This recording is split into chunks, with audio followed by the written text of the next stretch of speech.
Mesdames, Messieurs, bonjour à toutes et à tous. Bienvenue au journal. Les élections municipales partielles du 28 mai prochain se préparent à tous les niveaux. Le ministre de l'administration territoriale et de la décentralisation a eu hier des discussions avec les représentants des partis et formations politiques pour les encourager à l'apaisement pour que les collectivités locales connaissent moins de tensions. La journée internationale de la femme est célébrée demain et permet de jeter un regard sur la place de la femme dans le développement. Et en parlant de développement local, surtout, on peut tirer son chapeau à Joséphine Niamoukara, élue maire pour la 3e fois dans la commune rurale de Kiembara, dans le Sourou. Un nouveau décret anti-immigration signé par Donald Trump, une version édulcorée par rapport au texte de janvier, qui interdit l'entrée aux États-Unis aux ressortissants de 6 pays au lieu de 7, l'Irak ayant été retiré de la liste.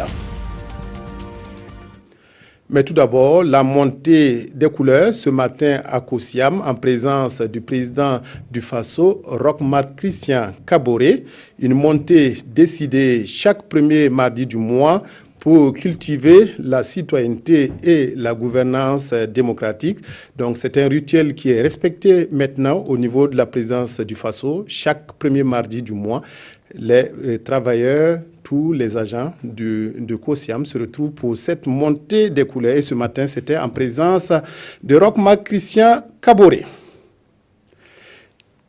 Cela dit, les élections municipales partielles du 28 mai prochain au centre d'une rencontre entre le ministre de l'administration territoriale et de la décentralisation et les représentants des partis et formations politiques du Burkina. Une concertation qui a permis de revenir sur les raisons qui ont prévalu à la dissolution des 16 conseils municipaux.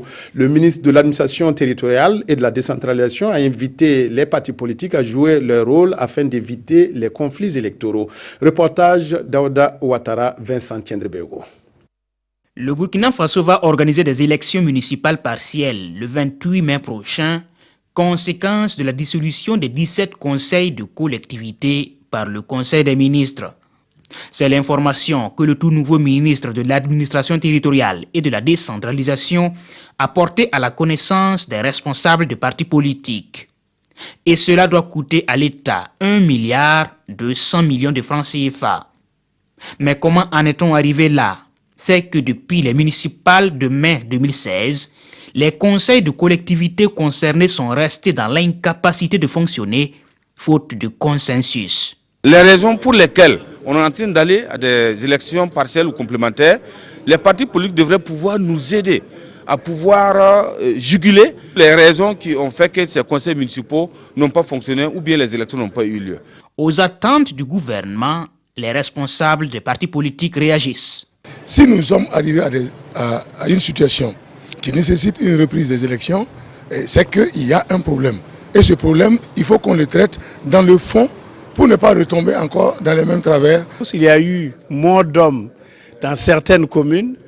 Et si on veut que la démocratie soit utile au Burkina Faso, il faudrait qu'on fasse tout pour que tout se déroule dans la paix. L'autre aspect, c'est par rapport au délai. 15 jours pour déposer les dossiers de candidature. Est-ce que ces délais sont réalistes? 3 communes n'avaient pas pu voter en 2016 pour des raisons diverses. Dans ce cas, il s'agira d'élections complémentaires. Quant au Conseil régional du Sahel, juste une reprise de l'élection des membres de ce conseil. Des experts de 25 pays africains sont réunis à Ouagadougou dans le cadre de la conférence de la CABRI. La CABRI, c'est l'initiative africaine concernée sur la réforme budgétaire. Les discussions tournent autour de la maîtrise des pressions budgétaires qui interviennent en pleine exécution des budgets. Les spécialistes vont, à travers cette conférence, aider les États africains à se préparer à faire face à ces pressions budgétaires. Reportage Roger Kam, Moumouni Soubega. La gestion des pressions budgétaires est au centre des réflexions des experts à la conférence 2017 de Cabri, l'initiative africaine concertée sur la réforme budgétaire.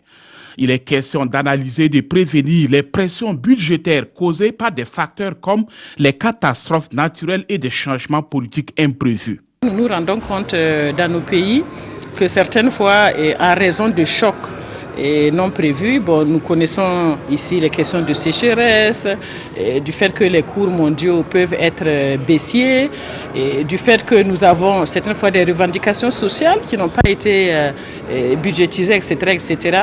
Comment on réagit par rapport à cela? Et je crois que les experts venus des différents pays pourront nous donner des éléments en tant que responsables au niveau décisionnel pour que nous puissions utiliser des moyens qui nous permettent effectivement de répondre aux différents chocs, bien sûr sans compter les chocs sécuritaires. Les experts issus de 25 pays participent à la conférence 2017 du Cabri qui se tient du 7 au 9 mars à Ouagadougou. Elle prévoit plusieurs communications relatives à la gestion des pressions budgétaires. Il est attendu cette conférence de Ouagadougou des propositions à même de permettre aux différents États de faire face aux pressions budgétaires et d'atteindre les objectifs de développement.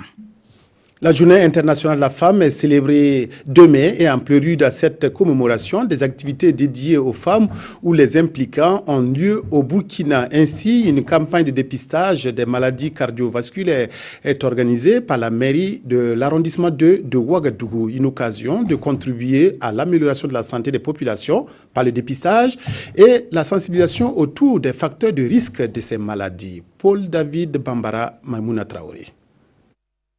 Ce matin, elles ont pris rendez-vous avec l'Association des étudiants en médecine. Il s'agit là d'une campagne de dépistage des facteurs de risque cardiovasculaire. Outre la prise des constantes et le contrôle de la glycémie, ces patientes ont aussi bénéficié de conseils sur les facteurs de risque et la prévention des maladies cardiovasculaires. Nous sommes heureuses ce matin, car c'est toujours mieux d'être informé sur son état de santé. C'est une belle opportunité pour nous. Les maladies cardiovasculaires sont de plus en plus fréquentes et nous préoccupent. C'est le cadeau que la mairie de l'arrondissement de Ouagadougou offre aux femmes à l'occasion de la célébration du 8 mars en partenariat avec l'Association des étudiants en médecine. Nous avons pensé qu'il était bon de profiter de cette fête-là du 8 mars pour marquer un coup particulier et rappeler aux gens qu'ils doivent constamment prendre les constantes, faire des contrôles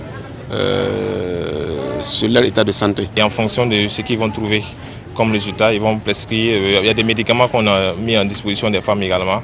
Et en fonction de ça, s'ils doivent suivre des examens, on les fait à l'hôpital. La séance de dépistage se poursuit jusqu'au soir et les deux partenaires invitent la population à se faire dépister car seul le dépistage permet d'éviter ou de retarder le développement d'une pathologie cardiovasculaire. 5 femmes parlementaires burkinabè participent au Québec à une rencontre internationale des femmes parlementaires du monde entier. Rencontre ouverte hier, les députés ont donné une conférence de presse avant leur départ pour le Canada pour préciser les enjeux de cette rencontre. Siedi Lareyen, Oumar Zombré.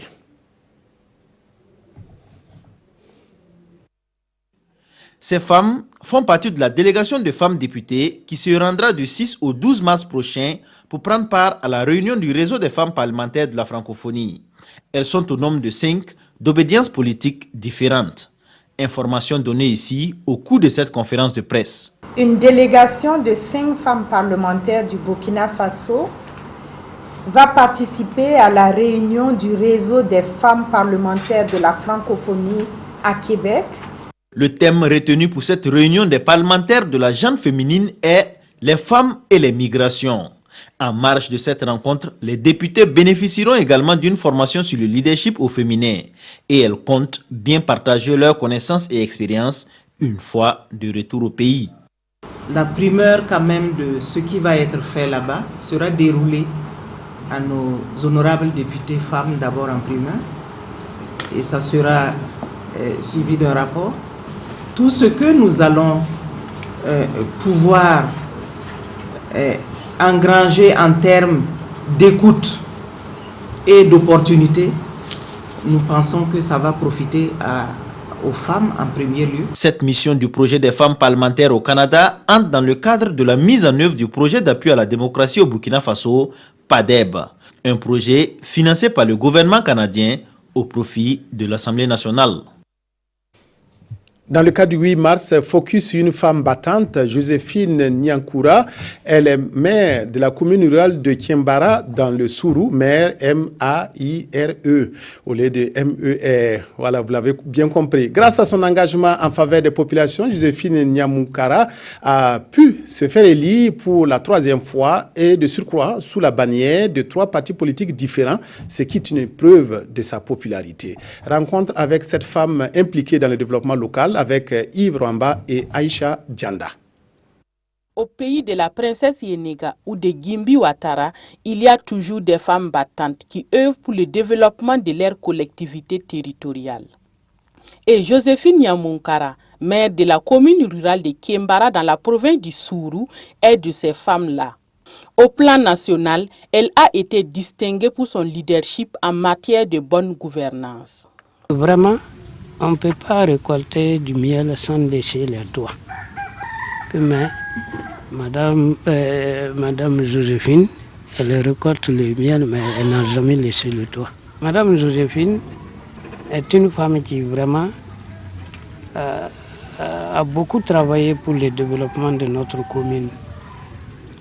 Si nous voyons là, il y a des bâtiments un peu partout qui n'existaient pas. Madame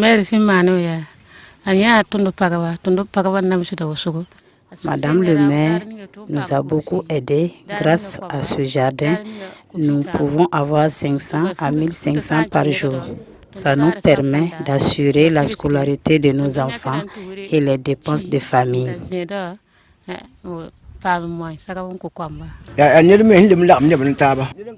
a un esprit rassembleur. Joséphine ne fait pas de distinction entre Moussé et Sang. Son leadership et son ardeur au travail lui ont permis de rester pour la 3e fois consécutive et sous la bannière de 3 partis politiques différents à la tête de la mairie. Ces changements des partis, ce n'est pas mon vouloir parce que moi d'abord, ce n'est pas politiquement que les gens votent pour moi. C'est ma personne que les gens veulent. Puisque j'étais agent de bureau, vu ce que j'abattais et le souci des personnes qui venaient envers moi pour les services de la mairie, ils ont vu à moi que je peux faire leur affaire. Dans la commune de Kiembara, Joséphine Nyamunkara a réussi à mettre en œuvre plusieurs projets en matière d'éducation dans le domaine des infrastructures et de l'autonomisation économique des femmes. Aujourd'hui, elle déplore la faible représentativité de l'autre moitié du ciel à la tête des instances communales burkinabè. Nous, quand on a été élus maire, les maires femmes, on était 20. Après, il y a d'autres conseils qu'on a dissous. On s'est retrouvé 23, premier mandat. Mais deuxième mandat, c'est 15 femmes. Et troisième mandat, 9 femmes. Et ce n'est pas parce qu'elles ne sont pas engagées, elles ne sont pas engagées, mais elles n'arrivent pas. Parce que les hommes ne sont pas faciles. Les femmes du Burkina Faso sont ainsi interpellées à s'engager en politique et à se battre pour mériter leur place dans une lutte commune. Celle qui va élever le pays des hommes intègres au firmament du développement. À l'occasion de la cérémonie commémorative de la Journée internationale de la femme, placée sous le haut patronage de Mme Sika Kaboré, épouse de son Excellence, M. le Président du Faso, président du Conseil des ministres, la Direction générale du protocole d'État convie les personnalités invitées sur l'avenue de l'Indépendance à Ouagadougou, demain mercredi 8 mars à partir de 7h. Leur limite d'arrivée est fixée à 8h30. Les ressortissants de 6 pays musulmans sont désormais concernés par le décret anti-immigration de Donald Trump, le président américain. Une version revue et corrigée qui retire l'Irak de la liste considérée comme un pays partenaire des États-Unis dans la lutte contre les djihadistes. Le président américain espère que cette fois, son texte ne sera pas bloqué par la justice, mais rien n'est moins sûr car les organisations de défense des droits de l'homme restent mobilisées contre ce décret. Les citoyens irakiens ne sont plus concernés par l'interdiction d'entrée pour 3 mois sur le sol américain, qui s'applique toujours en revanche pour ces 6 pays majoritairement musulmans, Iran, Libye, Syrie, Somalie, Soudan et Yémen. Et il y a une autre modification. Aucune disposition de ce décret n'affecte les résidents permanents légaux, détenteurs de cartes vertes ou les personnes autorisées à pénétrer dans notre pays, explique le secrétaire à la sécurité intérieure. De nombreux diplomates avaient encouragé le président américain à épargner l'Irak, partenaire dans la lutte contre le terrorisme. Enfin, les réfugiés du monde entier tombent sous le coup d'une suspension pour 4 mois du programme d'admission aux États-Unis. Le décret entrera en vigueur le 16 mars.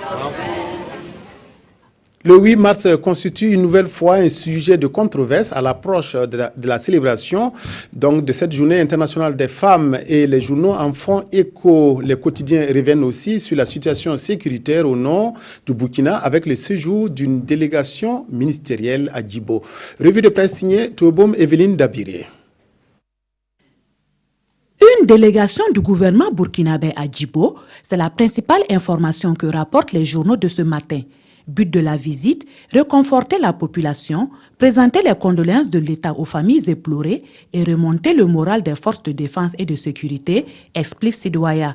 Mais le moral des fonctionnaires dans la zone est fortement atteint et ceux-ci ont décidé d'abandonner leur poste de travail pour réclamer de meilleurs dispositifs sécuritaires, précise l'observateur Palga.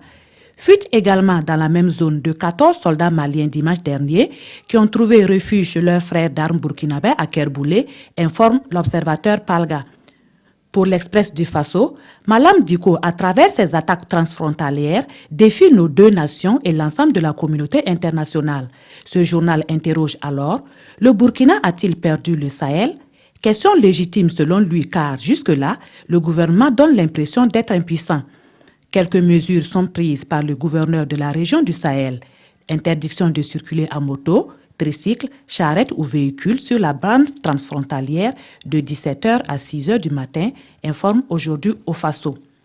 Autre sujet d'actualité, le message du ministre de la Femme, de la Solidarité nationale et de la Famille à l'occasion de la célébration du 8 mars. Dans Sidouaya, le ministre rappelle le thème national qui est la valeur morale de la personne humaine, responsabilité des communautés dans la lutte contre l'exclusion sociale des femmes. Et dans ce message, les chiffres sont parlants. En 2016, 247 personnes étaient victimes d'exclusion sociale et recueillies par le centre d'El-Wendé, dont 5 hommes. Il faut donc lutter contre ce phénomène, conclut le ministre. Le pays, quant à lui, évoque quelques divergences sur la commémoration de cette journée et les multitudes de pagnes qui existent. Pour conclure, le 8 mars est une fête à polémique. C'est tout pour cette édition. Merci de l'avoir suivi. Excellent après-midi à toutes et à tous en compagnie de la RTV.